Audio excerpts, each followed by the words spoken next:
हंसा हो, ये होत हमर तोहर प्रीत हो। तुम जग देवर हंसा हमर लोक देशवा हो, हम गरीय होते राखे हो।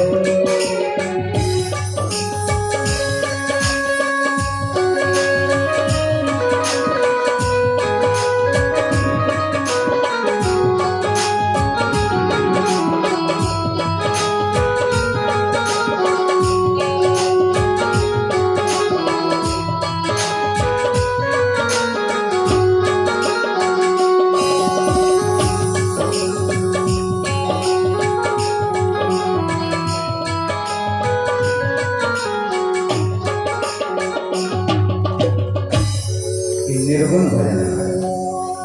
यहाँ पर काया और हंस का संवाद। हंस किसको बोलते हैं? आत्मा। कहते हैं कि इस शरीर में बड़ा सुख पाया हमने, लेकिन आज हम तुमको छोड़ करके जा रहे हैं। सबको जाना होगा। ये जो आत्मा हंस है, सुख अनेक भाषा है, संत लोगों ने अनेक भाषा के द्वारा प्रयोग किया है। तो सबको छोड़ करके ये हंस चला जाता है एक दिन। इसीलिए प्रभु का नाम लो। श्वास श्वास प्रति नाम जप, वृथा श्वास मत खोय। न जाने या श्वास को आवन हो या न हो। पता नहीं श्वास, किसी को पता है कि किस क्षण तक श्वास चल रहा है, कब रुक जाएगा पता नहीं चलेगा। इसलिए हमेशा प्रभु का स्मरण करना। कपिल भगवान बोले, माता भगवान ने तो आपके ऊपर बहुत कृपा किया है, लेकिन आपको अपने ऊपर कृपा करना है। और इस संसार में कोई किसी का नहीं, न कोई किसी का पति है, न कोई किसी का पुत्र है। सब केवल एक मिलना जुलना है कुछ समय के लिए। जैसे कि धर्मशाला होता है, सराय होता है, रात भर के लिए लोग इकट्ठे हो जाते हैं, सुबह सुबह अपने अपने दिशाओं में चलते हैं। रात्रि के समय चिड़िया सब इकट्ठे हो जाते हैं पेड़ पर, और सुबह अलग अलग दिशाओं में उड़ जाते हैं। ऐसे हम लोग सब इकट्ठे हो गए हैं। जैसे हम लोग चलते हैं यहाँ से दिल्ली से कलकत्ता के लिए, अनेक यात्री मिल जाते हैं। कोई कानपुर उतर जाता है, कोई पटना उतर जाता है, कोई बक्सर उतर जाता है, कोई भागलपुर उतर जाता है, अपने अपने स्टेशन पर उतर करके चला जाता है। ऐसे हम लोगों का भी स्टेशन है। जिसका स्टेशन आ जाएगा उनको वहां से जाना पड़ेगा। संत लोग बार बार चेतावनी देते, ज्ञान देते हैं, उपदेश देते हैं कि भैया ये मनुष्य शरीर बड़ा दुर्लभ है, इसको प्राप्त करके चेत जाओ। चेत जाओ इसका अर्थ क्या है? संसारी माया ममता छोड़ दिया जाए, लेकिन नहीं। भागवत जी कहती कि छोड़ने की जरूरत नहीं। घर में रहते प्रभु की भक्ति आप कर सकते हो। कैसे करोगे? बस भगवान का नाम लेते। शरीर से काम करो और जीभ से भगवान का नाम लो, बस हो जाएगा कल्याण। दो बात, शरीर से काम, जीव से भगवान का नाम, और पाप कर्मों से बचते हो, बस कल्याण। मन की तरंग मार लो, बस हो गया भजन, और आदत बुरी संभाल लो, बस हो गया भजन। भजन करना सबसे सरल है। धन कमाने में तो मेहनत करना पड़ता है महाराज। खेत में जाना पड़ेगा, भागलपुर जाना पड़ेगा, व्यापार करना पड़ेगा, मजदूरी करनी पड़ेगी, लेकिन भगवान का भजन सबसे सरल है। इससे सरल कुछ है ही नहीं संसार। राम राम राम राम, अरे जीव को हिलाना भी और कुछ भी नहीं करना, तो भगवान का नाम है। माता देवहूति कहती हैं कि आपके उपदेशों को मैंने यही सार समझा है, तो बस प्रभु का नाम लो। और जो जीव प्रभु का नाम लेता है, तो चंडाल ही क्यों न हो, वो महान है। और यदि ब्राह्मण भी है, यदि भगवान का नाम ले लेता है, तो चंडाल सिद्ध हो। तुलसी भक्त सपच भलो, भजय रैन दिन राम। ऊंचो कुल के ही काम को, जहान हरि को नाम। जहां हरि का नाम नहीं, वो कुल। इस तरह से सुंदर उपदेश दिया है। और कपिल भगवान विदा मांग रहे कि माता अब हमको यहाँ से जाने क्या करना। माता को प्रणाम किया है और परिक्रमा लगाया, 4 परिक्रमा लगाया। क्यों लगाया? माता पिता धरती स्वरूपा पृथ्वी स्वरूपा है। माता पिता की परिक्रमा करने से, प्रणाम करने से पृथ्वी की परिक्रमा का फल मिला। आज आदर्श प्रस्तुत किया। कपिल भगवान ने माता देवती के चरणों में प्रणाम किया है। 4 परिक्रमा लगा करके गंगा सागर चले गए, जहाँ पर आज भी मेला लगता है मकर संक्रांति। आज भी कपिल भगवान वहाँ पर तपस्या करते हैं। गंगा सागर, जहाँ गंगा जी सागर समुद्र में मिलते हैं। इधर माता देवहूति व्याकुल हो गई, क्योंकि पुत्र का वियोग और भगवान का वियोग, गुरु का वियोग, सब कुछ हो गया। अब तो बड़ी व्याकुल हो रही माता देवहूति, उनको विरह व्याप्त हो गया। उनका मन ही वृंदावन बन गया और छटपटाने लगी, प्रभु को पुकारने लगी, प्रभु की खोज कर लगी। मैं ढूंढ फिरी जग सारा, मोहे मिला न प्रीतम प्यारा। मैं ढूंढ फिरी जग सारा, मोहे मिला न प्रीतम प्यारा। मैं ढूंढ फिरी जग सारा, मोहे मिला न प्रीतम प्यारा।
बस गई काली नागिनी सी डस गई।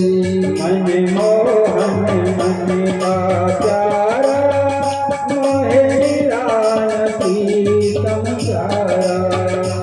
मनमोहन मन का प्यारा मोहे मिला न प्रीतम प्यारा मैं दौड़ फिरी जग सारा मोहे मिला न प्रीतम प्यारा मैं दौड़ फिरी जग सारा मोहे मिला न प्रीतम प्यारा मोहे मिला न प्रीतम प्यारा मोहे मिला न प्रीतम प्यारा। माता देवती को विरह व्याप्त हो गया है प्रभु के याद में और पूरा शरीर ही उनका द्रव बन गया, पिघल गया, जल रूप में परिवर्तित। बोलो कपिल भगवान की जय, माता देवती की जय।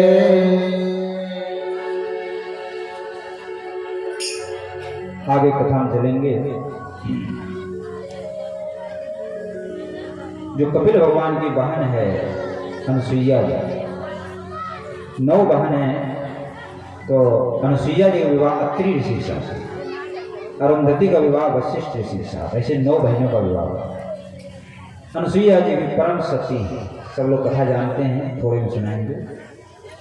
महासती थी अनुसुईया जी। अत्रि अनुसुईया ने तपस्या किया, भगवान नारायण प्रसन्न हो गए, ब्रह्मा विष्णु महेश तीनों प्रकट हो गए, वरदान मांगो, आप मेरे पुत्र रूप में जन्म ले ही बड़ा। भगवान ने कहा एक मस्त। अब इधर लीला प्रारंभ हो गई। नारद जी पहुंच गए कैलाश पर। माता पार्वती जाके प्रणाम किया, माता जी प्रणाम, आशीर्वाद। बोले कैसे आए नारद जी? बोले मैं पृथ्वी लोक से आ रहा हूं और वहां पर एक महासती है, अनुसुईया जी का नाम। बोले महासती? अरे मैं सबसे सती, बड़ी सती तो मैं, हमसे बड़ी कोई सती होगी? हाँ, जो अनुसुईया है वो आज संसार में महासती। फिर लक्ष्मी जी के पास पहुंच गए नारद जी, वहां भी यही बात। ब्रह्मानी के पास पहुंच गया। तीनों तो मन में निश्चय देखते हैं कि हमसे बढ़कर कोई सती हो सकती। तो माता पार्वती ने शंकर जी का आप जाकर के परीक्षा लीजिए अनुसुईया, और लक्ष्मी जी ने विष्णु भगवान से कहा, और ब्रह्मानी ने ब्रह्मा जी से। तीनों चल दिए वहां से। माता अनुसुईया का आश्रम में पहुंचे, संत का वेश धारण किया। भिक्षाम देहि भिक्षाम देहि भिक्षाम देहि, भिक्षा दो भिक्षा दो। अत्रि ऋषि वन में भगवान की तपस्या करने गए थे। अनुसुईया माता घर में थी, सुंदर थाली में सुंदर फल भोजन लेकर के आई। संत भगवान भिक्षा स्वीकार कर, संत भगवान कहने लगे मैं ये भिक्षा ग्रहण नहीं करता हूं। बोले फिर कौन सा भिक्षा ग्रहण करोगे? बोले पहले वचन दो, जो मांगेंगे वो देना पड़ेगा। बोले ठीक, वचन दे। तो संत भगवान कहने लगे कि नग्न होकर के तुम अपना हमें दूध दो। अनुसुईया जी ने सोचा ये संत हो सकते हैं। ध्यान धर करके देखा तो ब्रह्मा विष्णु महेश खड़े हैं। सती अनुसुईया ने जल लिया, हाथ में कमंडल से जल लिया, तीनों को छिड़क दिया। छोटे छोटे बच्चा बन गए, नंग धड़ंग बच्चा। और उनको दूध पिलाने में क्या कठिनाई है? तीनों को दूध पिलाया माता ने और पालने में झुला दिया। सती अनुसुईया ने डाल दिए पलना, 3 देव झूल रहे बन करके ललना। तीनों देवता अब यहाँ पर अनुसुईया जी के आश्रम में बाल लीला करने लगे। बहुत दिन हो गया, तीनों देवियों ने देखा कि पतिदेव गए तो लौट के नहीं आए, कहाँ चले गए। तब तक नारद जी दिखाई पड़े। अरे नारद जी कहाँ गए हमारे पतिदेव? बोले जहाँ आपने भेजा हुआ वहीं पर गए होंगे, और कहाँ जाएंगे? जाइए वहाँ अनुसुईया माता का आश्रम। अनुसुईया माता का आश्रम में तीनों देवियां आई, प्रणाम करने लगी। माता क्षमा करें, हम लोग अहंकार हो गया था, लेकिन अब हमारा अहंकार नष्ट हो गया है, हमारे पतियों को वापस दे दीजिए। बोले पहचान लो अपने अपने पति, कौन कौन तुम्हारे पति? तीनों एक ही रूपरेखा के थे महाराज। चरणों में गिर गए तीनों देवियां।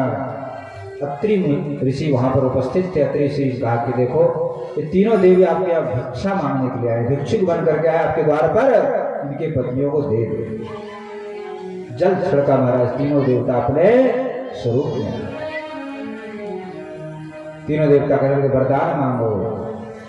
देवी अनुसुईया ने कहा मैंने आप लोग अपना दूध पिलाया इसलिए आप हमारे पुत्र रूप में जन्म लिए। तो ब्रह्मा जी चंद्रमा के रूप में, विष्णु भगवान दत्तात्रेय के रूप में और शंकर भगवान दुर्वासा के रूप में अत्रि अनुसुईया के तीनों पुत्र बन करके आए। आगे चरित्र में चलेंगे। मनु महाराज के दो पुत्र हैं, उत्तानपाद और प्रियव्रत। महाराज उत्तानपाद की रानी का नाम है महारानी सुनीति। बहुत समय बीत गया लेकिन कोई लड़का बच्चा बालक नहीं हुआ। तो महारानी सुनीति ने अपने राजा से कहा ऐसा करिए हमारी छोटी बहन है, उसका नाम है सुरुचि, उसके साथ आप विवाह कर। तो रानी का आग्रह करने पर सुरुचि से विवाह कर। सुरुचि क्या करे? जो अपने मन से करे सब काम, उसका नाम है सुरुचि। और सुनीति जो बुद्धि से काम करे, नीति से काम करे, उसका नाम है सुनीति। अब जैसे सुरुचि आई महल में, उसने कह दिया या तो मैं रहूंगी अथवा ये रहेगी। सौतिया डाल पहले से चला रहे, नई बात नहीं। या तो मैं ही रहूंगी इस महल में या सुनीति रहेगी। सुनीति वाली बात तुम ही रहो, हम तो बाहर चले जाएंगे। तो बाहर एक झोपड़ी बनाता बेचारे जाकर उसी में निवास करने लगे, अपने दुख का समय काटने लगी। एक समय घूमते घूमते नारद जी आ गए। नारद जी रानी सुनीति के पास। रानी सुनीति ने उनको स्वागत किया, सत्कार किया, बैठने के लिए आसन दिया, जल पिलाया, फलाहार कराया। नारद जी कहने लगा बड़ी दुखी हो। बोले क्या करो, दुखिया तो हूँ। नारद जी बोले चिंता न करो, तुम गौ माता की सेवा करो। कौन सी गौ माता? जिसके नीचे बछड़ा हो, दूध दे रही है, सवत्सा गौ माता की पूजा करो, सेवा करो, तो गौ माता के पास उनको पुत्र की प्राप्ति। तो गौ माता की सेवा किया, गौ माता ने आशीर्वाद दिया। और उससे एक समय की बात है कि राजा उत्तानपाद जंगल में भ्रमण करने गए थे। संध्या काल हो गया था, तो रानी सुनीति के झोपड़ी के पास आए। बोले आज यहीं पर निवास करेंगे रात्रि में। और उसी रात्रि में ध्रुव जी महाराज गर्भ में आए। ध्रुव जी का जन्म हुआ है। जैसे ध्रुव जी का जन्म हुआ तो रानी जो छोटी रानी थी सुनीति तो जल गई। बोले देखो हमारा विवाह हुआ था पुत्र पाने के लिए, ये तो हुआ नहीं और इसको पहले हो गया, तो इसको मरवा देना। अपनी दासी से दूध में जहर देकर के भेज दिया। लेकिन भगवान कृपा और दासी रास्ते में बेचारी ठोकर खा के गिर गई, जहर फैल गया। एक सांपों का घर था, बड़े विषैले विषैले सांप थे। खेलने के बहाने से ध्रुव जी को उसमें बंद कर दिया। लेकिन ध्रुव जी तो भगवान के भक्त थे, नारायण नारायण कहते हुए, क्योंकि माँ ने बचपन से ही सिखा दिया था नारायण नारायण जपा करो भगवान का। तो नारायण नारायण कहते ध्यान लगा बैठ गए। जितने भी नाग थे फूलों की माला बन गई। बोलो ध्रुव जी महाराज की जय, भक्तवत्सल भगवान की जय।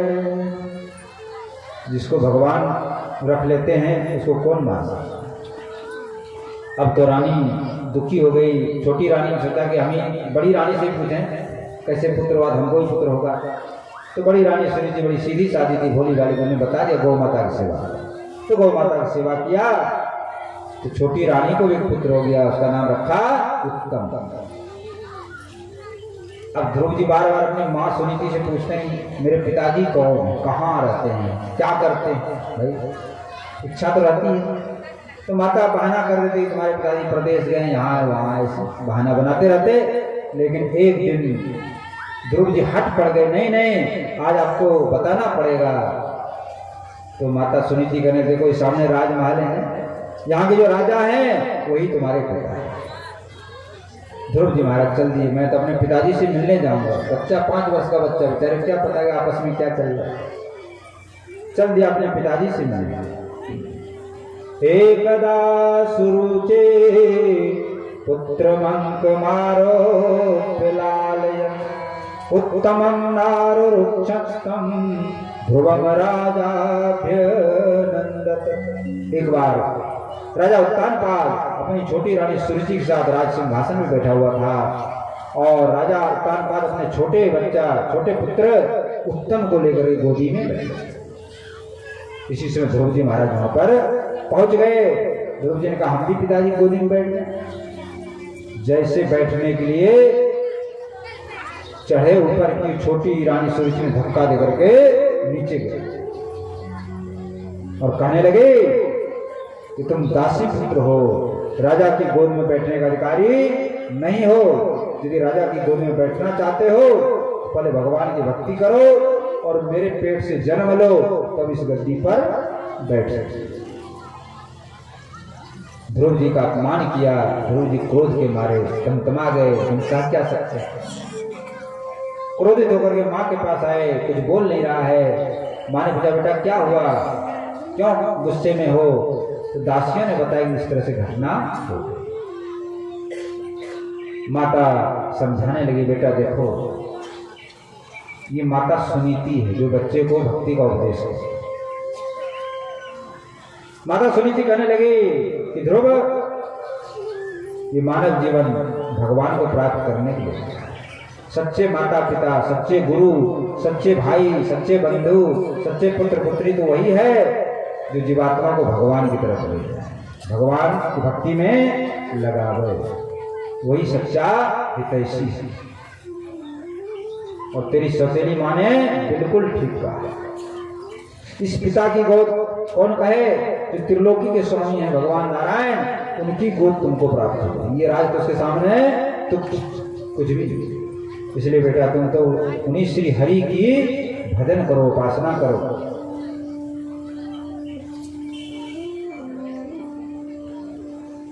ध्रुव जी बोले ठीक है माँ मैं वन को जाना चाहता। माता कहने लगी अरे बेटा अभी तुम छोटे हो, बड़े हो जाना तब जाके भगवान की भक्ति करना। लेकिन ध्रुव का नाम है जो अटल हो, अपने निश्चय से हटे नहीं, उसका नाम है ध्रुव। ध्रुव ने कहा नहीं माँ मैं तो प्रभु की भक्ति करने के लिए जाऊँ।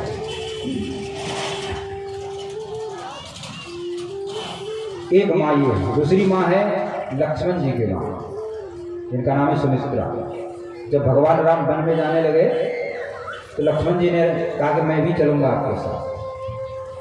तो राम जी का पहले माता सुमित्रा से आज्ञा ले गए। लक्ष्मण जी डर रहे थे पता नहीं माता क्या कहेगी, जाने देगी कि नहीं जाने। माता सुमित्रा के पास गए आज्ञा मांगने के लिए। माता सुमित्रा क्या कहती लक्ष्मण तुम्हारे यहाँ कोई काम नहीं, जहाँ सीताराम है वहीं अयोध्या है और सीताराम ही तुम्हारे माता पिता हैं और कोई मैं तुम्हारी माँ नहीं, सीता ही तुम्हारी माँ है और राजा राम ही तुम्हारे पिता है, उनकी सेवा ही तुम्हारा धर्म है। जाओ बनो। पुत्रवती जुवती जग सोई, रघुपति भगत जास सुस होई। पुत्रवती युवती कौन है संसार में जिसका पुत्र भगवान का। जननी जने तो भक्त जन कह दाता कैसूर, नहीं तो अच्छी बाज रह क्यों व्यर्थ गमाओ। जननी जने तो तीन तरह के जने, तो भक्त जने या दानी जने या सूरवीर जने जो देश की रक्षा करे।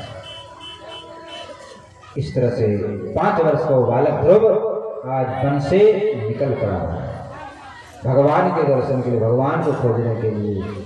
जब सच्ची लगन लगती है जीव की तो गुरु अपने आप मिल जाता है। गुरु खोजने से नहीं मिलता है, गुरु स्वतः ही मिल जाता है। जब भगवान की तरफ भक्ति बढ़ जाएगी तो गुरु आपको अपने आप आकर के अपना लेगा।